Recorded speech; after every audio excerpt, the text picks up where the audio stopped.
درې شعر ویم د نورو غزلو.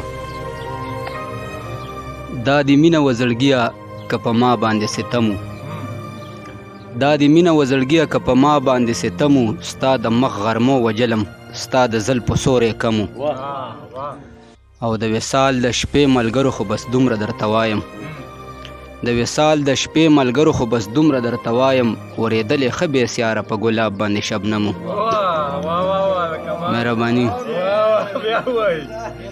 د وصال د شپې ملګرو خو بس دومره درته وایم، ورېدلې ښه بېسیاره په ګلاب باندې شبنم و، او نیم زلفانې په جبینو نیم په شا اړولي، نیم زلفانې په جبینو نیم په شا اړولي، عجیبه غوندې لښکرو نیمه رب او نیمه جم و، نیم زلفانې په جبینو نیم په شا اړولي، عجیبه غوندې لښکرو نیمه رب او نیمه جم و. او د بل غزل دا درې شعر دي چې دومره نازک دی لکه بار د بنګړو، دومره نازک دی لکه بار د بنګړو، زړه مې خوړلی دی ګزار د بنګړو. مهرباني.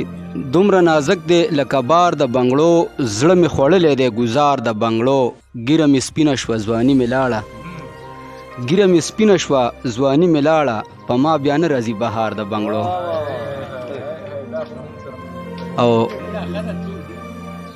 سړی په هجر کې بنګړي بنګړي شي، سړی په هجر کې بنګړي بنګړي شي، په یو نظر په یو دیدار د بنګړو. غزل ویمه چې په سپینو اوښکو کې رانجه ولې روان نه اوسه، په سپینو اوښکو کې رانجه ولې روان نه اوسه، موږ په یو بل مرو په دې پوهه دا جهان نه اوسه، او زړګیه تا ولې دهشت دومره په زړه کې ساته، زړګیه تا ولې دهشت دومره په زړه کې ساته، دیدن د سر په بدله باندې ارزان نه اوسه. مننه.